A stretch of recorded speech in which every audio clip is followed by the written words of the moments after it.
Masih di Breaking News Kompas TV terkait dengan jatuhnya pesawat Sriwijaya Air SJ182. Dan saat ini saudara, sejumlah tim gabungan masih terus melakukan persiapan untuk memberangkatkan KRI yang termasuk di dalamnya tim penyelam ke titik lokasi jatuhnya pesawat Sriwijaya Air yang hilang kontak pada pukul 14.40 siang tadi. Dan untuk membahas terkait jatuhnya pesawat Sriwijaya Air SJ182, kita sudah tersambung dengan Dekan Fakultas Teknik Universitas Pancasila sekaligus Dirjen Perhubungan Udara periode 2007-2009, Bapak Budi Mulyawan Suyitno. Pak Budi, dilihat dari kasus jatuhnya pesawat Sriwijaya Air SJ182 ini, bagaimana Anda melihatnya? Apakah betul faktor cuaca menjadi penyebab utama atau ada kendala teknis dari pesawat tersebut, Pak Budi? Ya, selamat malam Mbak Cynthia. Perkenalkan saya menyampaikan rasa prihatin terlebih dahulu dan bela sungkawa terhadap keluarga korban. Ini memang suatu kecelakaan ya di awal tahun ya. Mengingatkan saya tahun 2007 yang lalu, Januari itu kecelakaan Adam Air di Selat Sulawesi. Nah, ini mestinya kita harus berpikir sebagai investigator. Nah, kira-kira dugaan apa yang paling memungkinkan? Bisa saja karena faktor kesalahan manusia atau human error, bisa juga karena teknis yang diawali oleh manusia, dan yang lainnya karena cuaca. Nah, kita harus melihat secara keseluruhan karena bukti-bukti yang ditemukan dari lapangan masih sangat minim. Namun kalau kita melihat data awalnya, pesawat ini sudah beroperasi sejak 26 tahun yang lalu, lebih dari 26 tahun. Nah, kemudian kita bisa selidiki apakah track record pesawat ini dari pengoperasiannya, dari catatan perawatannya secara konsisten dilakukan apa tidak. Terutama setelah pandemi ini, banyak pesawat-pesawat yang grounded, pesawat yang tinggal di lapangan, tidak beroperasi. Apakah waktu dioperasikan kembali telah memenuhi semua persyaratan kelaikan udara dan perawatannya. Ini bisa dicatat, bisa dilihat di logbook perawatan dan logbook pengoperasian. Nah, berawal dari sini kita bisa melihat nanti personil-personilnya, kaptennya misalnya, Kapten Afwan, dan dengan kopilotnya apakah misalnya lisensinya masih berlaku, kapan dia melakukan misalnya training terakhir, pre-flight-nya apa sudah dilakukan dengan benar, dan sebagainya. Jadi masih sangat luas sekali dugaannya. Ya, Pak Budi, Direktur Utama Sriwijaya Air menyatakan bahwa kondisi pesawat tersebut dinyatakan layak jalan. Hal ini dibuktikan, menurut beliau, dibuktikan dengan pesawat ini sudah sempat melakukan penerbangan beberapa waktu lalu. Namun jika dilihat dari proses antara terbangnya pesawat hingga jatuhnya pesawat atau hingga hilang kontaknya pesawat tersebut hanya memakan waktu beberapa menit saja. Apakah ini bisa menjadi indikasi bahwa sebetulnya pesawat ini tidak layak terbang, Pak Budi? Ya, kita belum sampai ke sana. Terlalu dini kita menyampaikan seperti itu. Namun dengan waktu yang sangat singkat, sejak lepas landas, itu pukul 14.36 sampai hilang kontak itu pukul 14.45, relatif sangat singkat. Dan tentunya komunikasi terakhir antara pilot di kokpit dengan pengawas ini juga bisa menjadi bukti. Apakah menyadari adanya malfunction atau ada kerusakan-kerusakan di dalam pesawat atau di dalam instrumen-instrumen di kokpit yang diketahui oleh pilot apa tidak.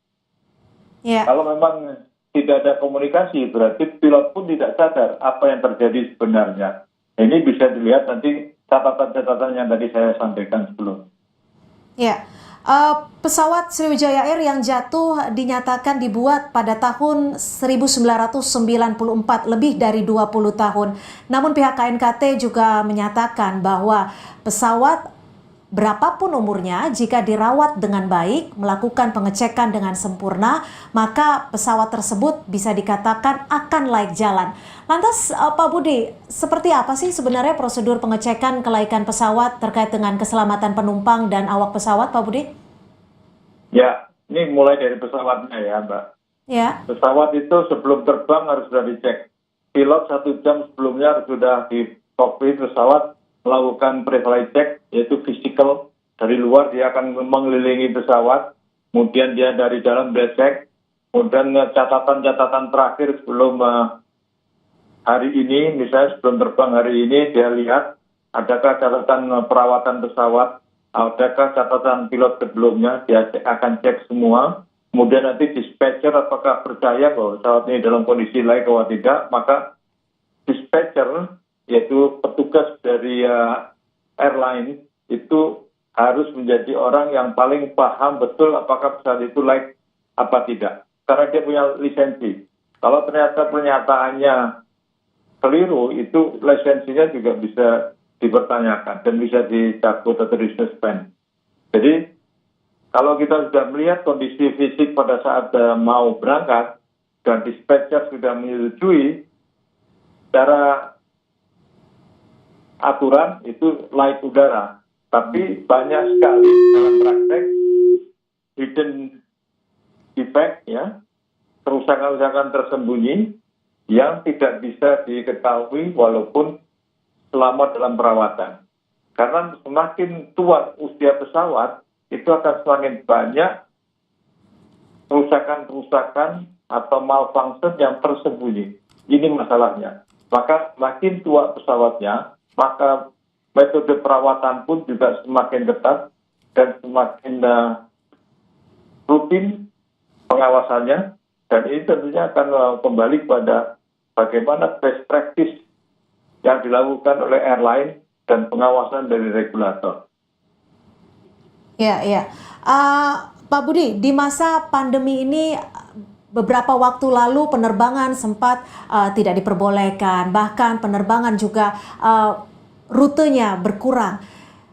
Pertengahan 2020, FAA sudah mengeluarkan peringatan bagi seluruh pesawat Boeing 737NG dan klasik di Amerika. Ini akan ada kemungkinan korosi pada pesawat yang diparkir terlalu lama.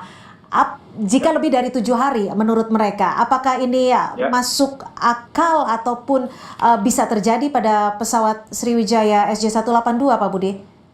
Ya, karena pesawat Sriwijaya ini termasuk Boeing klasik ya. Ya. Dari 737-500 kedua, ya 737-500 itu seri kedua, angkatan kedua dari 737-100 dan 200 sebelumnya. Ya. Dan dia versi yang kecil tapi panjang. Dan tadinya memang pesawat ini belajar dari seri 100 yang pernah jatuh di Hawaii dulu, tahun 80-an. Itu juga terjadi korosi berat kombinasi dengan petik, sehingga bisa lepas di atas kanopinya itu di udara pada ketinggian 24.000 feet. Oleh karena itu, FAA saya kira masuk akal mengeluarkan notis seperti itu agar berhati-hati, karena korosi itu sejak pesawat sedang dalam taraf produksi saja sudah ada korosi. Sedangkan kalau petik, fenomena petik itu terjadi kalau beroperasi. Berapa kali pesawat itu take off and landing, itu dihitung satu flight cycle atau satu siklus penerbangan. Itu bisa menyebabkan petik. Dan itu banyak terjadi fenomena petik ini. Dan kita pun juga pernah banyak mengalami seperti kasus Boeing 747 di rear bulkhead-nya milik Japan Airlines waktu itu pecah sehingga terjadi kecelakaan. Kemudian pesawat kita sendiri CN235 juga mengalami kombinasi petik dan korosi di flight controls-nya, yaitu di elevator torque tube-nya. Itu pernah ditemukan walaupun pesawat itu baru tahun beroperasi tapi sudah ditemukan kombinasi petik dan korosi. Oleh karena itu masuk akal kalau ada notis seperti itu.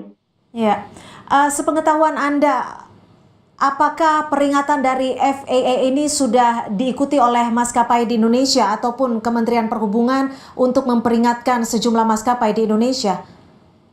Ya, biasanya kalau seorang atau suatu lembaga otoritas regulator dari negara di mana pesawat itu dibuat atau pabrik pesawat itu berada, itu akan didengarkan oleh seluruh regulator yang mengoperasikan pesawat-pesawat tersebut.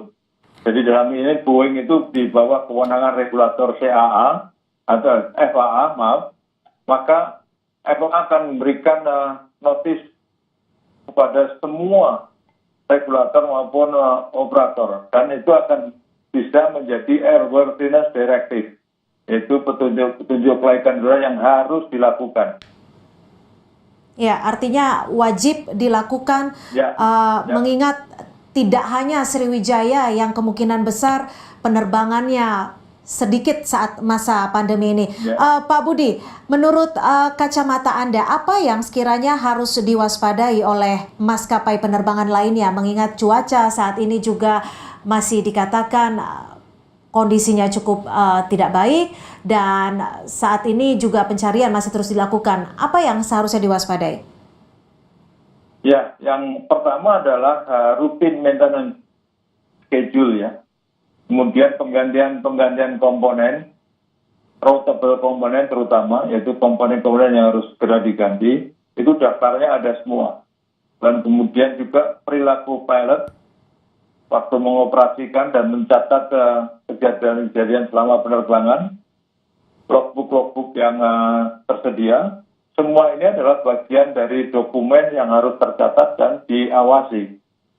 Oleh karena itu, anjuran saya pada pihak otorita, pada pihak regulator, lakukan pengawasan yang lebih daripada biasanya. Karena ini untuk jaga-jaga kita semua. Dulu pernah dilakukan rencek berkali-kali semasa banyak kecelakaan, karena manusia harus sering diingatkan. Kalau nggak diingatkan, kita merasa di zona nyaman dan lupa lagi. Betul. Pak Budi, memang betul jika kita kembali ke penerbangan Sriwijaya Air SJ182, memang betul kita saat ini tidak bisa berspekulasi terkait dengan penyebab jatuhnya pesawat. Betul. Tapi ada rentan waktu antara pesawat lepas landas hingga pesawat hilang kontak, bisa dikatakan hanya beberapa menit saja. Indikasi seperti apa menurut kacamata Anda yang sekiranya terjadi pada pesawat ini? Ya, jadi kalau misalnya komunikasi pilot dengan menara pengawas tidak menunjukkan indikasi kerusakan di dalam, berarti itu ada hidden defect, ada kerusakan tersembunyi yang pilot tidak sadar. Dan ini bisa terjadi berasal dari flight control atau kemudi penerbangan, itu bisa juga karena engine-nya atau kerusakan lainnya yang tidak terdeteksi sebelumnya. Ya, artinya kerusakan mesin ataupun kendala teknis lebih memungkinkan daripada faktor human error? Bisa dikatakan seperti itu? Nanti bisa dicek apakah catatan cuaca pada saat itu di atas Kepulauan Seribu, apakah banyak cumulus nimbus misalnya, apakah cuacanya sangat berbahaya atau tidak untuk penerbangan, itu bisa dicek pada saat ini. Dan human error juga bisa saja, misalnya kita cek nanti pilot kesehatannya bagaimana, kemudian terakhir latihan kapan, current training mereka dilakukan secara rutin apa tidak. Nah ini bisa dicek semua. Jadi kita biasanya melakukan pengecekan itu dari semua aspek. Apakah dari aspek manajemennya, aspek nanti teknisnya, apa dari manusianya, atau dari cuaca, atau juga barangkali kondisi ya. Seperti dulu waktu Adam Air itu banyak sekali kecelakaan, mereka kesulitan untuk membayar perawatannya. Ya, Pak Budi, bicara soal cuaca, pesawat Sriwijaya Air ini mengalami delay atau penerbangannya diundur sekitar 30 menit. Direktur Utama Sriwijaya Air juga tadi menyebutkan bahwa penyebab diundurnya atau delaynya pesawat adalah faktor cuaca. Apakah bisa dijadikan alasan cuaca menjadi penyebab utama? Belum bisa, terlalu dini. Terlalu dini, Mbak. Jadi kita bisa cross-check nanti, karena ada catatan-catatan tentang cuaca pada saat itu, dan itu bisa di cross check dengan BMKG, di cross check dengan catatan-catatan di radar mereka. Dan yang harus diwaspadai juga apakah maintenance schedule dan kewajiban-kewajiban perawatan dilakukan dengan benar, mengingat bahwa mereka mengalami kesulitan keuangan selama ini. Iya, artinya pengecekan cek terhadap pesawat dan juga kru pesawat juga harus dilakukan secara tepat, akurat dengan pihak yang berlisensi seperti itu. Pak Budi, 24 jam dikatakan waktu yang sangat krusial untuk penyelamatan, dan titik lokasi jatuhnya pesawat juga sudah ditemukan. Tim saat ini terus bergerak untuk melakukan penyelamatan. Apa yang bisa Anda sampaikan terkait hal ini, Pak Budi? Ya, jadi ini sangat menarik karena pihak Basarnas sendiri menyampaikan kenapa emergency locator transmitternya tidak tertangkap transmisinya. Karena di pesawat itu biasanya terpasang emergency locator transmitter atau ELTA, emergency locator beacon. Ada 2 jenis. Nah, kalau itu jenisnya ELT transmitter, dia harusnya bisa ditangkap. Karena ELT ini akan nyala kalau kena impact, terjadi impact, atau kecelup air. Nah, antara 2 itu. Kalau sampai tidak tertangkap, itu menjadi pertanyaan, nanti bisa menjadi objek investigasi. Adakah ELT-nya terpasang di pesawat itu? Atau kalau terpasang, apakah masih beroperasi, masih aktif, atau sudah kadaluarsa? Ini merupakan indikasi untuk ditelusuri lebih jauh ke aspek-aspek perawatan pesawat lainnya. Baik, Pak Budi, kita masih akan lanjutkan terkait dengan jatuhnya pesawat SJ182 Sriwijaya Air, namun kita akan jeda terlebih dahulu. Tetap bersama kami di Breaking News Kompas TV.